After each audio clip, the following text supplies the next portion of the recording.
सतनाम श्री वाहिगुरु साहिब जी।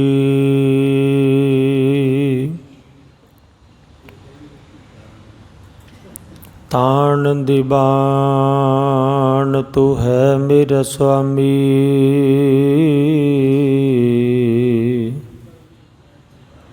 मैं तो दिया गए अरदास।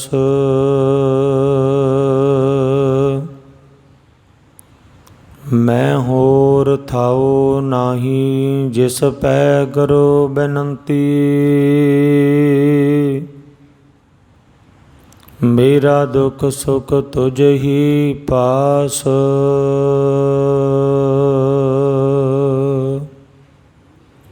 गुरु गरीबन नवाज।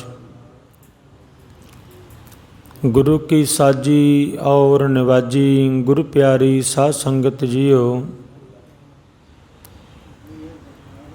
सतगुरां दी अपार कृपा रहमत बख्शिश द्वारा सतसंगत करन दा सुभाग समा प्राप्त हो रहा है। सतगुरां दी बख्शिश होई है, रहमत होई है, सतसंगत दीयां घड़ियां मिलियां ने। सतगुर जी गुरबाणी अंदर समझाना करदे ने, भाई जिस किसी ने भी नाम जपिया सिमरन कीता, उसने सदा ही इस संसार ते इस जगत ते जीवन वाली बाजी जित्ती है।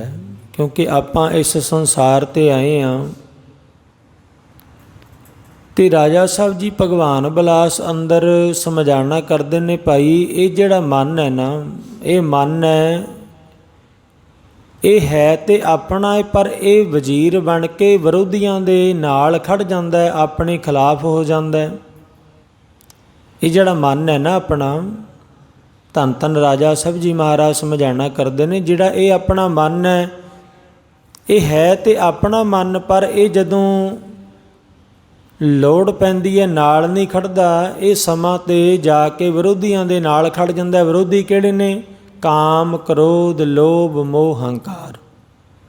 ये जिहड़ा मन है ये अपना साथ छड्ड के उन्हां दे नाल खड़ जाता है, ये अपने खिलाफ हो जाता है। ये मन भी अपने नाल नहीं खड़दा, क्योंकि जदों संगत करन दी वारी आउणी है, नाम जपण दी वारी आउणी है, ये मन ने जाके दूजे पासे खड़ जाना भी किते संगत विच ना बैठ जावे।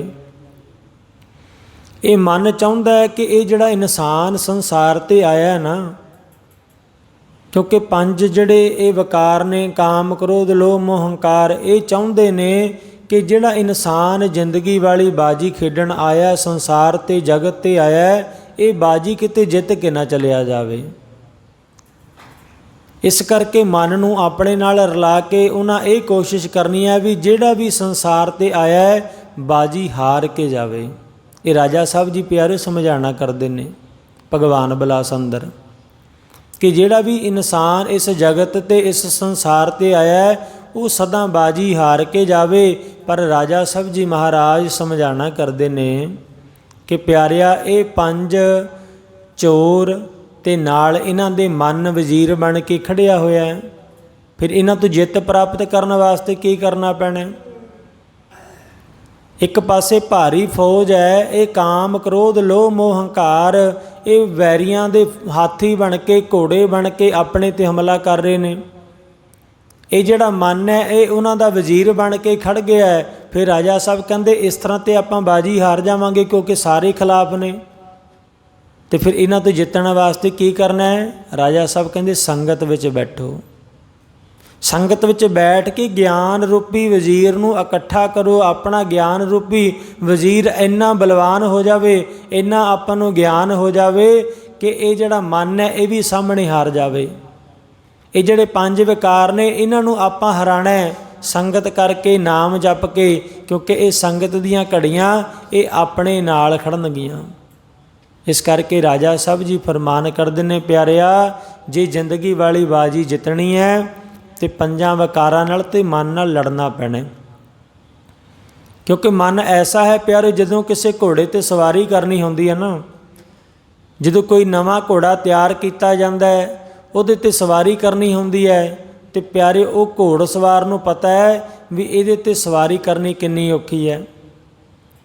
ਆਪਾਂ ਜਾਣਦੇ ਹਾਂ कि ਜਦੋਂ ਨਵਾਂ कोई घोड़ा है ਉੱਤੇ सवारी करनी कितनी औखी है, पर ਜਿਹੜੇ ਘੋੜ ਸਵਾਰ ਨੇ ਜਿਨ੍ਹਾਂ ਦਾ ਰੋਜ਼ ਦਾ ਕੰਮ है, ਜਿਨ੍ਹਾਂ ਨੂੰ ਤਰੀਕਾ है, ਉਹ ਉਸ ਤਰੀਕੇ ਨਾਲ ਘੋੜ ਦੇ ਉੱਤੇ ਘੋੜੇ ਦੇ ਉੱਪਰ ਸਵਾਰੀ ਕਰਨੀ ਸਿੱਖਦੇ ਨੇ। ਹੌਲੀ ਹੌਲੀ ਉਹਨੂੰ ਘੋੜੇ ਨੂੰ ਉਸ ਤਰ੍ਹਾਂ ਸਿਖਾਉਂਦੇ ਨੇ।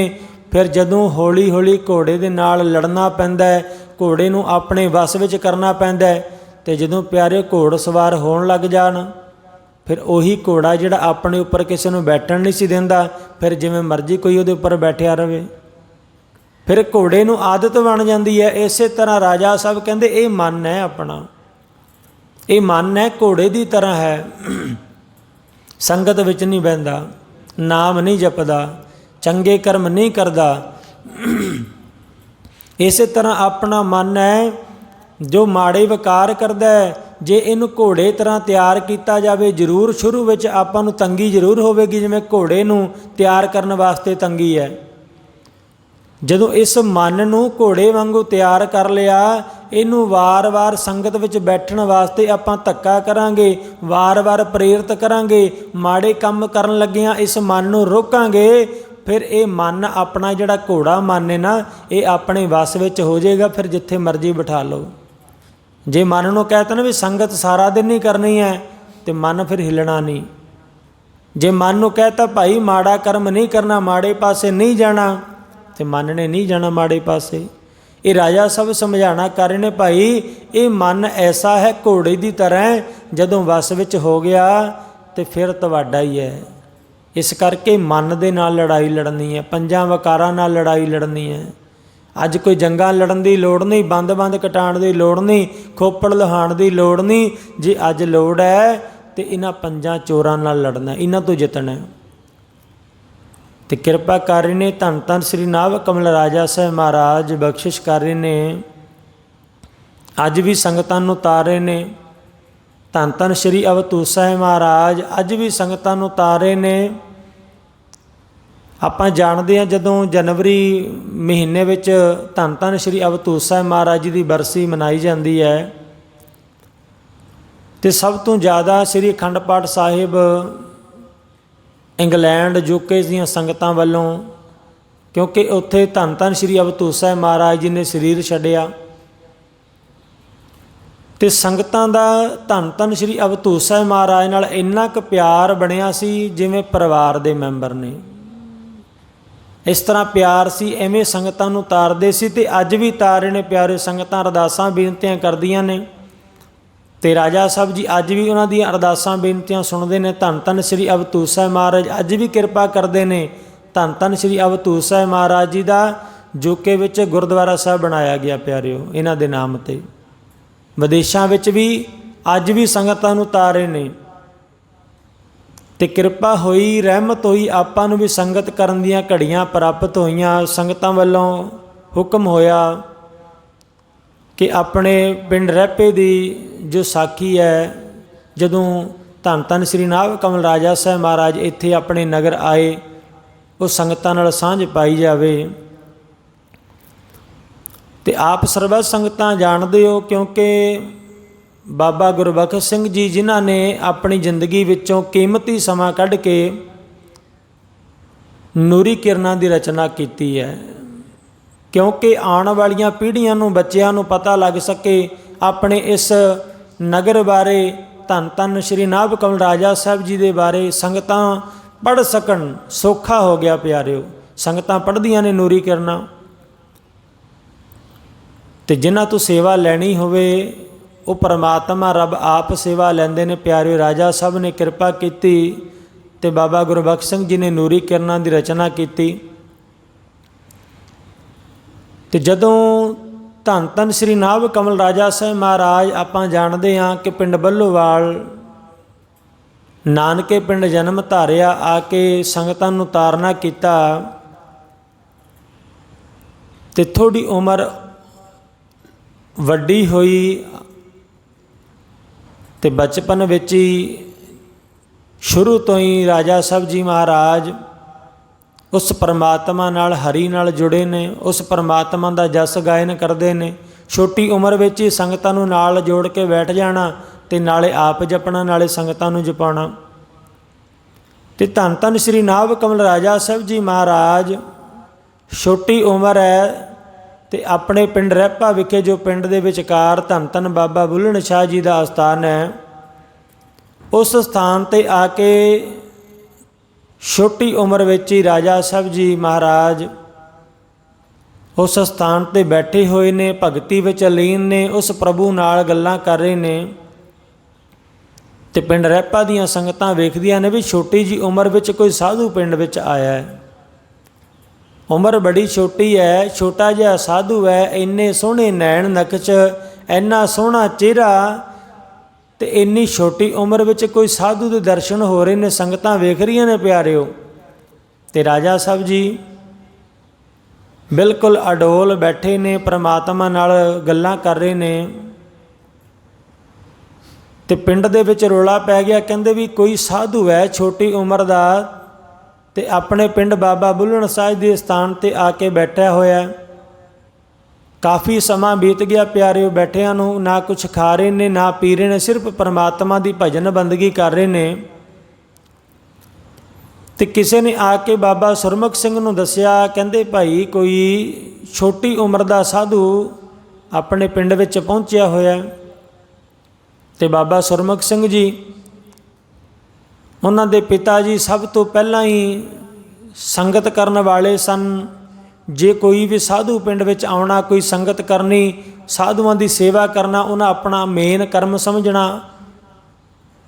ਸਾਧੂਆਂ ਦੀ ਸੇਵਾ ਕਰਨੀ, 6 ਮਹੀਨੇ ਬਾਅਦ ਜੱਗ ਕਰਵਾਉਣਾ, ਸੰਗਤ ਕਰਨੀ। ਐਸੀ ਕਿਰਪਾ ਹੋਈ ਜੇ ਪਿਆਰਿਓ ਮਾਂ ਬਾਪ ਰੱਬ ਨਾਲ ਜੁੜਿਆ ਨਾ, ਅਤੇ ਸੁਭਾਵਿਕ ਹੈ ਬੱਚੇ ਵੀ ਉਸ ਪਾਸੇ ਜਾ ਜਾਂਦੇ ਨੇ। ਕਿਉਂਕਿ ਜੇ ਬੱਚਿਆਂ ਸਾਹਮਣੇ ਆਪਾਂ ਮਾੜੇ ਕਰਮ ਕਰਨੇ ਨੇ, ਬੱਚਿਆਂ ਸਾਹਮਣੇ ਨਸ਼ੇ ਕਰਨੇ ਨੇ, ਬੱਚਿਆਂ ਸਾਹਮਣੇ ਮਾੜਾ ਚੰਗਾ ਬੋਲਣਾ, ਫਿਰ ਬੱਚਿਆਂ 'ਤੇ ਪ੍ਰਭਾਵ ਜ਼ਰੂਰ ਪੈਂਦਾ। ਇਸੇ ਤਰ੍ਹਾਂ ਹੀ ਬਾਬਾ ਸੁਰਮੁਖ ਸਿੰਘ ਜੀ ਦੇ ਪਿਤਾ ਜੀ ਸੰਗਤ ਕਰਨ ਵਾਲੇ ਨੇ, ਨਾਮ ਜਪਣ ਵਾਲੇ ਨੇ। ਅਤੇ ਨਾਮ ਜਪਦਿਆਂ, ਸੰਗਤ ਕਰਦਿਆਂ ਕਈ ਵਾਰੀ 6 ਮਹੀਨੇ ਬਾਅਦ ਜੱਗ ਕਰਾਉਣਾ। ਅਤੇ ਫਿਰ ਸਤਿਗੁਰੂ ਜੀ ਦੀ ਕਿਰਪਾ ਹੋਈ ਪਿਆਰੇ ਪਰਿਵਾਰ ਵਿੱਚ ਵੀ। ਅਤੇ ਬਾਬਾ ਸੁਰਮੁਖ ਸਿੰਘ ਜੀ ਵੀ ਸੰਗਤ ਕਰਨ ਵਾਲੇ। ਜੇ ਕਿਸੇ ਸਾਧੂ ਬਾਰੇ ਪਤਾ ਲੱਗਣਾ, ਕੋਈ ਨਾਮ ਦੀ ਗੱਲ ਸੁਣਨੀ, ਅਤੇ ਬਾਬਾ ਸੁਰਮੁਖ ਸਿੰਘ ਵੀ ਜੁੜ ਜਾਂਦੇ ਸਨ। ਪਤਾ ਲੱਗਿਆ ਕਿ ਛੋਟੀ ਉਮਰ ਵਿੱਚ ਇੱਕ ਸਾਧੂ ਨਗਰ ਵਿੱਚ ਆਇਆ, ਅਤੇ ਬਾਬਾ ਸੁਰਮੁਖ ਸਿੰਘ ਜੀ ਪਹੁੰਚ ਗਏ ਬਾਬਾ ਬੁੱਲ੍ਹਣ ਸ਼ਾਹ ਦੇ ਸਥਾਨ ਦੇ ਵਿੱਚ। ਜਾ ਕੇ ਛੋਟੇ ਜਿਹੇ ਸਾਧੂ ਨੂੰ ਜਾ ਕੇ ਨਮਸਕਾਰ ਕਰਦੇ ਨੇ। ਨਮਸਕਾਰ ਕਰਕੇ ਅਤੇ ਕਹਿਣ ਲੱਗੇ ਬਾਬਾ ਜੀ ਕੁਛ ਛਕੋਗੇ, ਕਿਉਂਕਿ ਸਤਿਕਾਰ ਕਰਦੇ ਨੇ। ਇਹ ਨਹੀਂ ਵੀ ਛੋਟੀ ਉਮਰ ਹੈ, ਪਤਾ ਵੀ ਸਾਧੂ ਅਵਸਥਾ ਹੈ, ਭਾਵੇਂ ਬਾਲ ਅਵਸਥਾ ਹੈ, ਭਾਵੇਂ, ਪਰ ਸਾਧੂ ਅਵਸਥਾ ਵਿੱਚ ਨੇ। ਜਾ ਕੇ ਪੁੱਛਿਆ ਕਿ ਬਾਬਾ ਜੀ ਕੁਝ ਛਕੋਗੇ? ਅਤੇ ਰਾਜਾ ਸਾਹਿਬ ਜੀ ਵੀ ਅੱਗੋਂ ਕਹਿਣ ਲੱਗੇ, ਕਹਿੰਦੇ ਸੁਰਮੁਖ ਸਿੰਘਾ, ਜੋ ਤੂੰ ਛਕਾਵੇਂਗਾ ਛਕ ਲਵਾਂਗੇ, ਜੋ ਤੇਰਾ ਮਨ ਹੈ, ਤੈਨੂੰ ਅਸੀਂ ਮਨਾ ਨਹੀਂ ਕਰ ਸਕਦੇ। ਅਤੇ ਰਾਜਾ ਸਾਹਿਬ ਜੀ ਨੂੰ ਬਾਬਾ ਸੁਰਮੁਖ ਸਿੰਘ ਜੀ ਆਪਣੇ ਨਾਲ ਵਾੜੇ ਵਿੱਚ ਲੈ ਗਏ। ਜਾ ਕੇ ਪ੍ਰਸ਼ਾਦਾ ਛਕਿਆ, ਛਕ ਕੇ ਰਾਤ ਨੂੰ ਉੱਥੇ ਹੀ ਠਹਿਰ ਗਏ। ਸਵੇਰੇ ਅੰਮ੍ਰਿਤ ਵੇਲੇ ਇਸ਼ਨਾਨ ਕੀਤਾ ਅਤੇ ਅੱਗੇ ਪਿਆਰੇ ਚਾਲੇ ਪਾ ਦਿੱਤੇ। ਸਿਰਫ ਇੱਕ ਦਿਨ ਇੱਕ ਰਾਤ ਦਾ ਮੇਲ ਹੋਇਆ, ਇੱਕ ਰਾਤ ਦਾ ਮੇਲ ਹੋਇਆ ਬਾਬਾ ਸੁਰਮੁਖ ਸਿੰਘ ਨਾਲ। ਜਿਨ੍ਹਾਂ ਕੁਛ ਲੈਣਾ ਪਿਆਰਿਓ, ਜਿਨ੍ਹਾਂ ਕੁਛ ਪ੍ਰਾਪਤ ਕਰਨਾ, ਉਸ ਇੱਕ ਦਿਨ ਦੇ ਮੇਲ ਨਾਲ ਇੰਨਾ ਕੁ ਮਨ ਜੁੜ ਗਿਆ, ਇੰਨੀ ਕੁ ਸ਼ਰਧਾ, ਇੰਨਾ ਵਿਸ਼ਵਾਸ ਬਣ ਗਿਆ ਬਾਬਾ ਸੁਰਮੁਖ ਸਿੰਘ ਦਾ ਕਿ ਉਸ ਦਿਨ ਤੋਂ ਬਾਅਦ ਵਿੱਚ ਬਾਬਾ ਸੁਰਮੁਖ ਸਿੰਘ ਜੀ ਰਾਜਾ ਸਾਹਿਬ ਦੇ ਦਰਸ਼ਨ ਕਰਨ ਵਾਸਤੇ, ਮੀਂਹ ਹੋਵੇ ਹਨੇਰੀ ਹੋਵੇ, ਜਿੱਥੇ ਵੀ ਰਾਜਾ ਸਾਹਿਬ ਜੀ ਗਏ ਹੋਣ, ਬਸ ਰੋਜ਼ ਉਹਨਾਂ ਨੇ ਆਪਣਾ ਨੇਮ ਬਣਾ ਲਿਆ। ਜਿਵੇਂ ਆਪਾਂ ਕਹਿੰਦੇ ਨਾ ਨਿਤਨੇਮ, ਸਾਡਾ ਗੁਰਬਾਣੀਆਂ 5 ਬਾਣੀਆਂ ਪੜ੍ਹਨੀਆਂ, ਸ਼ਾਮ ਨੂੰ ਰਹਿਰਾਸ ਸਾਹਿਬ ਕਰਨੀ, ਸਾਡਾ ਨਿਤਨੇਮ। ਐਵੇਂ ਬਾਬਾ ਜੀ ਨੇ ਵੀ, ਬਾਬਾ ਸੁਰਮੁਖ ਸਿੰਘ ਨੇ ਧਾਰ ਲਿਆ ਕਿ ਰੋਜ਼ ਦਰਸ਼ਨ ਕਰਨੇ ਨੇ, ਨੰਗੇ ਪੈਰੀ ਜਾਣਾ, ਮੀਂਹ ਹੋਣਾ, ਹਨੇਰੀ ਹੋਣੀ, ਜੈਸਾ ਮਰਜ਼ੀ ਮੌਸਮ, ਘਰ ਦੇ ਕੰਮ ਛੱਡ ਦੇਣੇ, ਪਰ ਸੇਵਾ ਕਰਨ ਤੋਂ ਬਿਨਾਂ ਨਹੀਂ ਸੀ ਰਹਿ ਸਕਦੇ। ਰੋਜ਼ ਹੀ ਜਾਣਾ ਰਾਜਾ ਸਾਹਿਬ ਦੇ ਦਰਸ਼ਨ ਕਰਨ, 40 ਸਾਲ ਲਗਾਤਾਰ। ਅਤੇ ਪਿਆਰਿਓ, ਇੱਕ ਦਿਨ ਵਿੱਚ ਐਸਾ ਆਇਆ ਜਦੋਂ ਬਾਬਾ ਸੁਰਮੁਖ ਸਿੰਘ ਜੀ ਨੂੰ ਘਰ ਦਾ ਕੋਈ ਕੰਮ ਪੈ ਗਿਆ, ਬਲਦ ਲੈਣ ਵਾਸਤੇ ਕਿਤੇ ਜਾਣਾ ਸੀ, ਬਲਦ ਲੈਣ ਵਾਸਤੇ ਚਲੇ ਗਏ। ਬਲਦ ਲੈਣ ਵਾਸਤੇ ਜਦੋਂ ਬਾਬਾ ਸੁਰਮੁਖ ਸਿੰਘ ਗਏ ਤੇ ਰਾਜਾ ਸਾਹਿਬ ਜੀ ਦੇ ਚਰਨਾਂ 'ਚ ਉਸ ਦਿਨ ਹਾਜ਼ਰੀ ਨਹੀਂ ਲਗਵਾ ਸਕੇ। ਤੇ ਜਦੋਂ ਦੂਸਰੇ ਦਿਨ ਬਾਬਾ ਸੁਰਮੁਖ ਸਿੰਘ ਰਾਜਾ ਸਾਹਿਬ ਦੇ ਚਰਨਾਂ 'ਚ ਪਹੁੰਚੇ ਨਾ, ਤੇ ਬਾਬਾ ਸੁਰਮੁਖ ਸਿੰਘ ਜੀ ਨੂੰ ਜਾਂਦਿਆਂ ਵੇਖ ਕੇ ਰਾਜਾ ਸਾਹਿਬ ਕਹਿਣ ਲੱਗੇ, ਭਾਈ ਕੱਲ੍ਹ ਨਹੀਂ ਆਏ। ਕਹਿੰਦੇ ਜੀ ਇਸ ਤਰ੍ਹਾਂ ਕਿਤੇ ਜਾਣਾ ਪਿਆ, ਜਾ ਕੇ ਬਲਦ ਲੈ ਕੇ ਆਏ, ਫਿਰ ਬਲਦ ਦੀ ਰਾਖੀ ਕਰਨ ਵਾਸਤੇ ਰਹਿਣਾ ਪਿਆ। ਤੇ ਰਾਜਾ ਸਾਹਿਬ ਕਹਿੰਦੇ ਦੱਸ, ਜੇ ਤੇਰੇ ਹੁੰਦਿਆਂ ਹੀ, ਤੇਰੇ ਮੌਜੂਦ ਹੁੰਦਿਆਂ ਹੀ ਉੱਥੋਂ ਬਲਦ ਖਿਲਾ ਦਈਏ ਫਿਰ। ਹੁਣ ਬਾਬਾ ਸੁਰਮੁਖ ਸਿੰਘ ਜੀ ਤੇ ਪਿਆਰੇ ਜਾਣ ਚੁੱਕੇ ਸਨ ਵੀ ਇਹ ਰੱਬ ਨੇ ਜੋ ਇਹਨਾਂ ਕਹਿ ਦੇਣਾ ਉਹ ਹੋ ਵੀ ਜਾਣਾ, ਕਿਉਂਕਿ ਭਰੋਸਾ ਇੰਨਾ, ਵਿਸ਼ਵਾਸ ਇੰਨਾ ਬਣ ਗਿਆ ਸੀ। ਬਸ ਫਿਰ ਬਾਬਾ ਸੁਰਮੁਖ ਸਿੰਘ ਜੀ ਰਾਜਾ ਸਾਹਿਬ ਦੇ ਚਰਨਾਂ 'ਚ ਢਹਿ ਪਏ ਪਿਆਰਿਓ। ਰਾਜਾ ਸਾਹਿਬ ਦੇ ਚਰਨਾਂ ਵਿੱਚ ਬੈਠ ਕੇ ਰੋਣ ਲੱਗ ਪਏ, ਅੱਖਾਂ ਦੇ ਵਿੱਚੋਂ ਹੰਝੂ ਵਹਿਣ ਲੱਗ ਪਏ। ਕਹਿੰਦੇ ਬਾਬਾ ਜੀ ਮਹਾਂਪੁਰਸ਼ੋ, ਧੰਨ ਧੰਨ ਰਾਜਾ ਸਾਹਿਬ ਦੇ ਚਰਨਾਂ 'ਚ ਬੇਨਤੀਆਂ ਕਰਨ ਲੱਗੇ ਕਿ ਬਖਸ਼ ਲਓ ਜੀ, ਭੁੱਲ ਹੋ ਗਈ, ਦੁਬਾਰਾ ਨਹੀਂ ਹੋਣ ਲੱਗੀ। ਤੇ ਰਾਜਾ ਸਾਹਿਬ ਜੀ ਨੇ ਆਪਣਾ ਸ਼ੀਤ ਪ੍ਰਸ਼ਾਦ ਛਕਾਇਆ ਬਾਬਾ ਸੁਰਮੁਖ ਸਿੰਘ ਨੂੰ, ਤੇ ਸਿਰ 'ਤੇ ਹੱਥ ਧਰਿਆ। ਤੇ ਜਦੋਂ ਸਿਰ 'ਤੇ ਹੱਥ ਧਰਿਆ ਬਾਬਾ ਸੁਰਮੁਖ ਸਿੰਘ ਦੇ, ਤੇ ਬਾਬਾ ਸੁਰਮੁਖ ਸਿੰਘ ਕੀਵੇ ਦੇ ਨੇ, ਕਈ ਦੇਵੀ ਦੇਵਤਿਆਂ ਦੇ, ਮਹਾਨ ਆਤਮਾਵਾਂ ਦੇ, ਮਹਾਨ ਉੱਚ ਕੋਟੀ ਦੇ ਮਹਾਂਪੁਰਸ਼ਾਂ ਦੇ ਦਰਸ਼ਨ ਕਰਵਾ ਦਿੱਤੇ ਕੁਝ ਹੀ ਪਲ ਦੇ ਵਿੱਚ। ਬਾਬਾ ਸੁਰਮੁਖ ਸਿੰਘ ਦੇ ਸੀਸ 'ਤੇ ਹੱਥ ਰੱਖ ਕੇ ਰਾਜਾ ਸਾਹਿਬ ਨੇ ਕਈ ਦਰਸ਼ਨ ਕਰਾ ਦਿੱਤੇ। ਤੇ ਬਾਬਾ ਸੁਰਮੁਖ ਸਿੰਘ ਜੀ ਦਰਸ਼ਨ ਕਰਕੇ ਨਿਹਾਲ ਹੋ ਗਏ। ਤੇ ਜਦੋਂ ਸਿਰ ਤੋਂ ਸੀਸ ਤੋਂ ਹੱਥ ਚੁੱਕਿਆ ਨਾ ਰਾਜਾ ਸਾਹਿਬ ਨੇ, ਤੇ ਬਾਬਾ ਸੁਰਮੁਖ ਸਿੰਘ ਨੇ ਜਦੋਂ ਅੱਖਾਂ ਖੋਲ੍ਹੀਆਂ ਤੇ ਮਨ ਕਰਦਾ ਸੀ ਵੀ ਜਿਸ ਥਾਂ ਤੋਂ ਘੁੰਮ ਕੇ ਆਇਆ ਨਾ, ਜੋ ਕੁਛ ਵੇਖ ਕੇ ਆਇਆ, ਦੁਬਾਰਾ ਉਹੀ ਸਭ ਕੁਛ ਵੇਖਾਂ, ਉਸੇ ਥਾਂ 'ਤੇ ਦੁਬਾਰਾ ਜਾ ਕੇ ਉਹੀ ਦਰਸ਼ਨ ਕਰਾਂ। ਤੇ ਰਾਜਾ ਸਾਹਿਬ ਕਹਿਣ ਲੱਗੇ, ਭਾਈ ਕੁਝ ਵੇਖਿਆ? ਕਹਿੰਦੇ ਜੋ ਤੁਸੀਂ ਵਿਖਾਇਆ ਉਹੀ ਵੇਖਿਆ। ਇਹ ਪਿਆਰੇ ਪਿਆਰ ਦੀ ਗੱਲ ਹੈ, ਸ਼ਰਧਾ ਦੀ ਗੱਲ ਹੈ, ਵਿਸ਼ਵਾਸ ਸੀ। ਇੱਕ ਦਿਨ ਦਾ ਮੇਲ ਸੀ, ਇੱਕ ਰਾਤ, ਇੱਕ ਦਿਨ ਦਾ ਮੇਲ, ਤੇ ਐਸਾ ਮੇਲ ਹੋਇਆ, ਐਸੀ ਕਿਰਪਾ ਹੋਈ, ਬਸ ਫਿਰ ਸਦਾ ਵਾਸਤੇ ਜੁੜ ਗਏ ਪਿਆਰਿਓ। ਤੇ ਰਾਜਾ ਸਾਹਿਬ ਜੀ ਬਾਬਾ ਸੁਰਮੁਖ ਸਿੰਘ ਨੂੰ ਕਹਿਣ ਲੱਗੇ, ਹੁਣ ਤੁਸੀਂ ਆਪਣੇ ਨਗਰ ਰਹਿਪੇ ਜਾਓ, ਆਪਣੇ ਪਿੰਡ ਚਲੇ ਜਾਓ, ਅਸੀਂ ਵੀ ਆਵਾਂਗੇ। ਤੇ ਬਾਬਾ ਸੁਰਮੁਖ ਸਿੰਘ ਕਹਿਣ ਲੱਗੇ, ਹੁਣ ਨਹੀਂ ਤੁਹਾਡੇ ਬਿਨਾਂ ਰਹਿ ਸਕਦੇ, ਤੁਸੀਂ ਨਾਲ ਹੀ ਚੱਲੋ ਮੇਰੇ, ਮੈਂ ਨਹੀਂ ਹੁਣ ਤੁਹਾਡੇ ਬਿਨਾਂ ਰਹਿ ਸਕਦਾ। ਤੇ ਰਾਜਾ ਸਾਹਿਬ ਕਹਿਣ ਲੱਗੇ, ਚੱਲ ਫਿਰ ਤੂੰ ਚੱਲ, ਅਸੀਂ ਤੇਰੇ ਕੋਲ ਆਉਂਦੇ ਹਾਂ। ਤੇ ਬਾਬਾ ਸੁਰਮੁਖ ਸਿੰਘ ਜੀ ਆਪਣੇ ਪਿੰਡ ਰਹਿਪੇ ਵਿਖੇ ਪਹੁੰਚੇ। ਰਹਿਪੇ ਪਹੁੰਚ ਕੇ ਇੱਧਰ ਪਿੰਡ ਦੇ ਲਹਿੰਦੇ ਵਾਲੇ ਪਾਸੇ ਇੱਥੇ ਇੱਕ ਕੁਟੀਆ ਬਣਾਈ ਹੋਈ ਸੀ। ਇੱਥੇ ਰਾਜਾ ਸਾਹਿਬ ਜੀ ਦੇ ਨਾਂ ਦਾ ਇੱਕ ਪਲੰਘ ਵਿਛਾਇਆ ਹੋਇਆ ਸੀ, ਉਹਨਾਂ ਦੇ ਨਾਂ ਦਾ ਬਿਸਤਰਾ ਵਿਛਾਇਆ ਹੋਇਆ ਸੀ। ਬਸ ਉੱਥੇ ਫਿਰ ਰਾਜਾ ਸਾਹਿਬ ਨੂੰ ਹਾਜ਼ਰ ਨਾਜ਼ਰ ਜਾਣ ਕੇ, ਮੰਨ ਕੇ, ਮਨ ਦੇ ਵਿੱਚ ਡਰ ਰੱਖ ਕੇ, ਭੋ ਰੱਖ ਕੇ ਰਾਜਾ ਸਾਹਿਬ ਜੀ ਨੂੰ ਯਾਦ ਕਰਨ ਲੱਗ ਪਏ ਕਿ ਕਿਹੜਾ ਉਹ ਸਮਾਂ ਆਵੇ ਜਦੋਂ ਰਾਜਾ ਸਾਹਿਬ ਜੀ ਆ ਕੇ ਦਰਸ਼ਨ ਦੇਣ। ਇਹ ਗੱਲ ਪਿਆਰੇ ਭਰੋਸੇ ਦੀ ਹੈ, ਵਿਸ਼ਵਾਸ ਦੀ ਹੈ, ਕਿਉਂਕਿ ਜਿਨ੍ਹਾਂ ਨੇ ਜਪਿਆ ਉਹਨਾਂ ਨੇ ਪਾਇਆ।